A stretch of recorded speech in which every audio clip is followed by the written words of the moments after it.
Hello, Internet. What's up, guys? Yo! How are your parents? We're well. We brought Mo back. That comment disturbed me. But so, last night, the three of us had a bros night out and went to see The Witch. We saw a film called The Witch.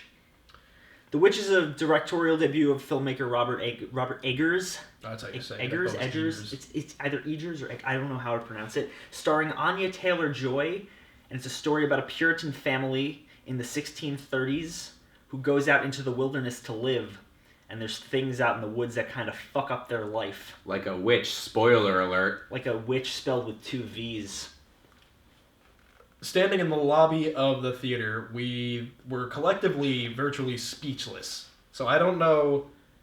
We don't write scripts for these things, so I really don't know how we're going to dive right into this, but we're going to have to start I think it's important somewhere. to start where just the fact that it started at Sundance and it built a ton of hype leading up to its release because critically it was widely acclaimed, and I think with a lot of films that has the potential to ruin a movie. Of course. And there's a lot of cases where it has, and I'm not sure if it did with this one. I don't think it did at all. I don't really think it did. What, the hype? The hype. I don't think the hype ruined it, and I'm just going to honestly say out there, I don't think I've seen a movie that's come out of Sundance. I don't think I've seen one this hyped that lived up to the hype since Little Miss Sunshine. Not horror whatsoever, but that's a really good movie. I can. Like, that's the last, notable, if I think back, the last notable big name to come out of Sundance. I'm not going to pretend I've seen every Sundance movie, so I don't really know if that's... No, obviously I can't say that. That's definitely a good example. This is a kind of movie that it built up so much hype in the leading months up to its release, and it really... It did deliver. It deliver.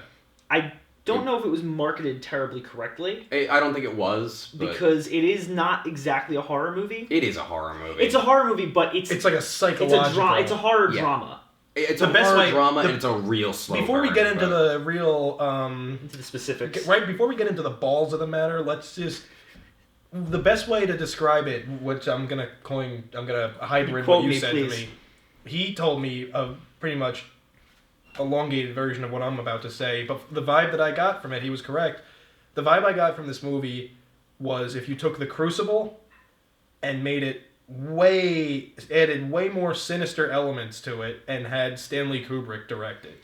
That is the feel I got from this. And I'm a Kubrick fanboy, so that's why it's set right with me. I'm actually going to quote my buddy Dylan on this because he requested that I quote him on it. Dylan! This is for you, buddy. This is for Dylan Sindelar. The internet knows him. This is his description. Like a really good passive hand job where you don't even care about finishing because it's just really well executed. At the end of the day, it is a period piece, and it's drama. Let's just preface it with it is a little I don't want to sound pretentious and say for novices, because I had trouble. It's a little hard to understand with the dialogue, like you said. It's the entire script is written in 1600s puritanical dialect, and so it's very Avast. It's incredibly immersive, but it can be But it can be a little bit more difficult to understand. But honestly, I think it's better that they did it in this immersive dialogue. It helps to immerse you in the film very easily, and it doesn't ever really take away. There's a lot of films where dialogue like that would seem forced, where the actors, you can tell that they're like not really... this was executed I completely agree. So I think that kind of... The diction of the whole script really worked together. Like, you can't have, there have been plenty of movies in that time period that they just spoke common English. And that doesn't make them a bad movie, but it's just This felt more real because... Exactly. Also, this movie, although it was a slow burn, when the movie ended, I thought we'd only been in the theaters for about 40 minutes. I know, I can agree. I agree with that, yeah. I had to look and be like, it grabs you and it doesn't let go. Very blatant here. I have no complaints about this movie. None. Really? This movie was a fucking masterpiece. I only have one, and it's so minor. It's like a blip on the radar. I had one or two very small ones, but overall, I loved it. I live by a creed, and I'm sure you do too, and you do definitely. You I think you were the one that actually introduced me to it. The motto that you haven't seen a movie until you see it twice. Yep. But there are a lot of cases where I'll see a movie and it won't grasp me enough to want to see it twice. In 2 hours, I'm going to see it again because I want to see it again. This is the kind of movie that you watch, and you really haven't. I feel like you haven't fully solidified your opinions on this movie until a couple hours after when you think about it. Oh, most certain. That's why we're filming this the next day instead of right after. Yeah, laying awake in bed last night, pondering. It's the sort of thing that you want to mull over in your brain for a couple hours after the fact. And it'll make the trailers do not lie. You feel dirty. It's very uncomfortable. So I went home and I hugged my puppy for about a half hour straight. I was kind of just in a trance for a little bit. Yeah, it leaves you sort of just like it was itchy. I think is the word I used for it. Itchy's the good because it will leave you figuratively itchy, but literally too, because a lot of the costume design in this movie and their house is just like thatch everything. Let's delve into the specifics a bit more, though. Yeah, we're doing that derailing thing. Acting-wise, what did you... Solid. I completely agree. I don't think there was a single weak link in the movie. Acting was very... I mean, the little kids were annoying as shit, but but they were supposed to be. I've never seen child actors... When child actors perform so good in addition to speaking that dialogue. Those children at that age speaking their lines is almost like comparable to having them learn another language. It's also really... It was good casting, too. Very casting. Especially with the twins, because they were not twins, or the same age. Really? The dad's voice. Yes, his voice struck the fear of God. The actor of the father sounded like Lemmy Kilmister if he smoked, like, 9 packs of cigarettes a day. When he first, like, the courtroom scene opening up, like, the first word of his mouth... The first bits of dialogue from him I thought that he was going to start belting out Ace of Spades after that. Like, he has this gruff voice. But yeah, no, I don't think there was a single weak link in the movie. I think it was very good, like, casting choices overall. I think in terms of standout performances, I think the father and the daughter, Anya Taylor-Joy, they did. And let's talk about the son. I would say yes, Caleb, that's definitely. true. The son was really, and I've heard a couple of people criticize the son's acting. I don't see it at all. They not overall. They said like he had a couple weak points, but I don't think so. I don't. He was phenomenal, especially for probably a 10-year-old kid. I think he was probably older. He was probably 12 or 13, but still, fucking phenomenal. Very, very good. Better than what I could do. Yeah. Yeah, they were most of them performances were pretty standout, and I was really impressed with the overall just quality of acting and story and everything. Well, not story, but like the script, and it was really, really very well done. Impressive. Story was good. It was basic enough, but it was the way it was executed was very, very, very cool. Plus, I also feel like there was a lot of symbolism in the movie. Oh, there absolutely was, and there's also a lot of little allusions to because it is ultimately at the end of the title it even says it's a New England folktale, and there's a lot of cool little allusions to fairy tales in there. Without going too spoiler heavy, it's very attentive to what in Puritan mindset, the activities of the everyday witch are very well executed in this. Also, if that makes sense. Something else I really like is how this movie, I feel almost like one of the overarching themes is good versus evil, God. Well, yes, absolutely. That's absolutely true. And the fact that pretty much the theme I got out of it was God has abandoned us. That's what will twist. That's what twists it. It's good versus evil, but the ending will leave you questioning. Is God good? Is Satan really And I want to get a little more into that once we get into more spoilery section. I want to talk about that a little more. It's really thematically it was deep. Thematically, it was very, very cool. The cinematography. The movie alone, it could literally have been 2 hours of a little girl picking flowers, but just the way it was shot, I don't know what they did. I still watched, and the feel of it is uncomfortable. The fact that the fact this is Robert Eggers' directorial debut. Yeah. This is the first film. Even more impressive. I haven't seen a debut this strong since Evil Dead. What was his name? Oh, Fede Alvarez? Yeah. Was that his debut? I believe so, yeah. It might have been. I don't know. This is a really, really strong directorial debut, and there's just so the attention to detail alone of the time period. Like I said, it's incredibly immersive. It really sucks you in and doesn't let go. But cinematography-wise, I compared it several times to Kubrick. It's very. That's what I. The sound, the score. The score. The score was gorgeous. The score is really very good. The score is straight out of a Kubrick movie. The score is straight out of hell itself. The way the no modern instruments. The way the composer described it, he said he abused a cello. Is the way he described it. That's accurate. There's a lot. It's just a lot of this droning scraping, screeching. God, the score even just made you feel unclean. It does. It's a very unsettling when score. When added to the imagery, and you get a bit of that. Happening, you also get a bit of Kubrick 2001: A Space Odyssey, that shot of the woods, but there's the choral swelling. Like when.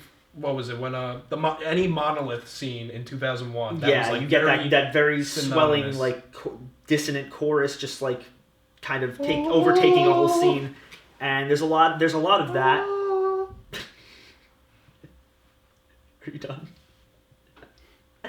There's a lot of that, and there's but like even cinematography wise, it's just very much like a Kubrick movie where you'll have a lot of these really long, like far away shots that just hold for like forever until like you'll have characters like running into the background, but it'll just hold on this static shot of like this wide open landscape. That was another Kubrick allusion to me because it reminded me very much of the intro to The Shining with Jack's driving the Volkswagen up the Sidewinder Pass to the Overlook. I was gonna say that single little yellow car and this vast open scenery. Yeah, there's just fading. There's the one shot like from the second I saw it, like the opening, the shot of the carriage that they're on, like just going off into the wilderness, and it just holds on this shot, and you're just watching them slowly shrink into the distance, and it doesn't like cut away. It just holds on that for a good 30 seconds, and it's really effective. It really just kind of makes you uncomfortable. And so if that's what they were going for, which I'm sure it was, they did a fantastic job. So if you guys haven't seen The Witch yet, go see it. But until then, stop watching this right now. Well, no, click right over here-ish. And how did that get there? Stop. Click right here. And then it'll take you to when we're not talking about the spoilers anymore. Which you really don't want to hear. Yeah. Trust me, watch this fucking movie. So, spoiler-wise, I want to expand a bit more on what you were talking about, how thematically it really, the whole good versus evil thing, it really works well, because a whole big part of the theme of this movie is that mankind is born into sin. And that's they make reference to that several times, how all the kids were born into sin and they don't know any better. My natural evil, I think they called it. Yes, natural. Yeah, that's what they were referring to. And so it's really I think it raises a couple questions that if the whole has God abandoned us, in the sense that if God cared, why would He create people to be born into evil? And it's really. Also, I think this movie was approved by the Satanic Temple. It was. It was indeed. So there's a lot of that whole theme of good versus evil, and it also, by the end, you are questioning whether God is good or the devil is truly bad. Is worshipping Satan really a bad thing, and is living for God really a good thing? Because this family throughout the whole movie is living for God, and their life is horrible, and everything's going terrible for them. As soon as Thomasin, the older daughter, gives her soul to Satan, her life becomes infinitely better because, she's liberated of her terrible family. And she's alleviated of that feeling that she has to cower in a shadow and that she's worthless, indebted to an invisible being. Exactly, and it really ends up working. It ends up kind of being a happy ending for her in the sense that she is her family is dead, but she's liberated of all those social and theological ties. Yeah, instead of being a 12-year-old girl who is she forced... was not 12. She was supposed to be 12 or 13. She had to have been 14, I think. But instead of being trapped in the 1600s view of a woman, she's liberated of that. Exactly, and she's off in the woods dancing naked and flying. Yeah, it was. Anyone get a symbolism of Christ on the cross, or was that just me when she ascended to the top of the tree? I got that too. But I don't think it was. I don't know if that was intentional. I'm not sure if it was, but it might have been meant to mirror it without actually symbolizing. Yeah. You know what I mean? Yeah. Another scene I really, really, really want to discuss is Caleb's death. Yes. Before we get into that, can I just address the one thing? Sure. This is my minuscule problem I mentioned before, is that you don't really get a clear idea what happened to the twins. I mean, I guess it's implied. It is implied that the witch took them. But at the same... Wait. Is that folklore? What? Isn't there something in folklore about witches taking twins? Why is that ringing a bell? It's ringing a bell for me too. Now they're saying. Why does that not killing them, taking them? Something we have to do more. I have to do more research into that. Something's ringing a bell. Yeah, I'm not sure about that. Witches and twins being synonymous. If you guys know anything, comment. Yeah, let please. us know, because we're not sure. But I think it's supposed to be implied that the witch took them. But back to Caleb's death. Oh, God. Yeah, Caleb. Acting alone in that scene. That was the scene for me where I was very uncomfortable. That kid deserves an Oscar for that. Just that that 30-second fucking whatever that the was. Fucking back arching, the mockery screaming of prayers. the mockery, the whole Jesus mockery. I thought that was one of the most uncomfortable things I've ever apple. seen. And vomiting up an apple too, a whole apple. But what about? It wasn't even vomiting up the process of the father having to take the plot of the end of the knife or whatever. And break his teeth out to get it. Oh god, this whole movie just leaves you feeling so fucking. But that was another bit of fairy tale symbolism. The whole poison apple, just vomiting that up, and but no, from that entire scene of him just like dying and being witched was that it's one of the most uncomfortable things I've ever sat through. And agreed. It's really unsettling, and it's complimented a lot by his acting, and he makes it he really sells that scene. Yeah, no, he made it. Just kind of leaves you like, oh, okay. Because I remember that was then just during my first. I've seen it twice now. During my first viewing, that was when my heart was kind of like pounding. I was like, fuck, like. It really hits you hard. Yeah. And there's something that happens very early on in this movie that I feel like sets the tone for the entire movie. Yeah, the baby. Yeah, the baby. Yeah, it's the whole opening 10 minutes of this movie are really tense. That was brutal. What happened to the baby was brutal. Yeah, it's a very. This movie gets away with a lot without showing very much. Yes, and I think it's very effective. It's a movie that implies. Yes, it implies a lot. It shows explicitly though too. Like you don't have to be. No, it explicitly implies it, but it doesn't actually. It gets away. Yes. It doesn't show a lot, which I think works better for a film like this. You don't have to be Roger Ebert to pick up what they're saying. Exactly. You don't need to be like a professional film analyst to understand like what they're going for. No. I did want to talk about the one or two little issues I had, and this is still qualifying as spoilers. So, I think for me at least, the crow thing was. Ooh. I didn't. You didn't like that? It's not that I didn't like it. I liked it. I felt out of place. It felt out of place and a little too shock value-y. Oh, I didn't think so. I thought that fit in fucking. Okay, that's fine. I can respect that. I just didn't. It didn't really work for me. That was a scene that made me go just tense the fuck up. Okay, that's fine. For me, it's just something about it just didn't feel like it fit with the rest of the movie. But that's. Well, you knew. Like I was getting tense when she was hugging Caleb. Well, Caleb and the baby.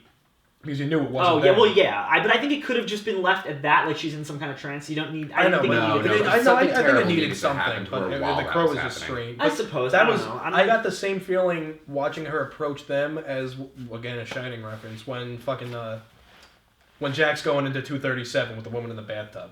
Okay. Yeah, creeping toward and putting their arms around each other. Yeah. Like, I was getting that same this isn't real. Something's gonna happen. Exactly. No. Something did happen. And really, ultimately, at the end of the day, the whole movie is that feeling. Yes. Just that feeling of being uncomfortable. You're and not on the edge of your seat. What's gonna? But you're sort of like. I was pushed back in my seat. That's Are the you thing. kidding It winds up the tension from the very beginning, and it just doesn't ever really release it. Even at the end, you don't get any real. It's done well. Normally, I would hate when a movie does I agree, but and it's done well. I'm gonna say this.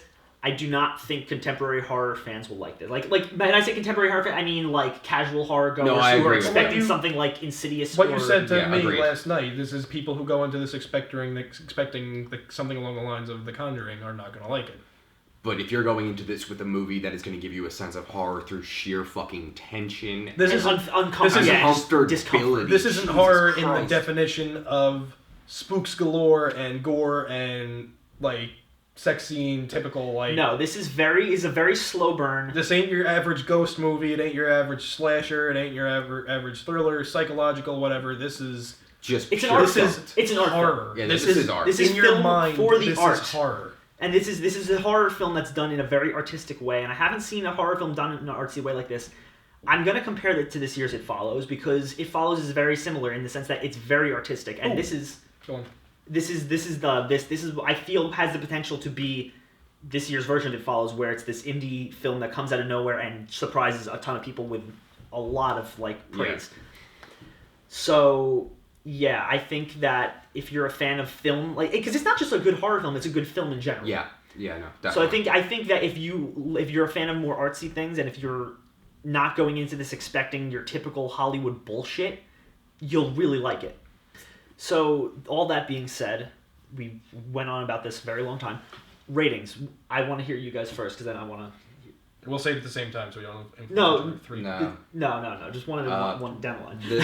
This movie was a goddamn masterpiece. A+. A+? A+. I thought we were going numbers. No, it's just letters. I'd say solid A. I would say A. I would give it an A. During my first viewing, I said about a B+, but this is the kind of movie that the more you think about it, the more better it gets for you. Leaving the theater, I was thinking A-, and the more I thought about it, the more I was like, no, this movie is an A+. When we say slow burn, the experience does not stop when you leave the theater. Oh no, I said, I was in like a trance state it stays in your head and minutes after this movie. Lingers there and lets you think about it. So I would say solid A. I think it's really well made, fantastic acting, really solid script, really gorgeous cinematography, amazing score. Solid A. This is a movie that's going to be remembered.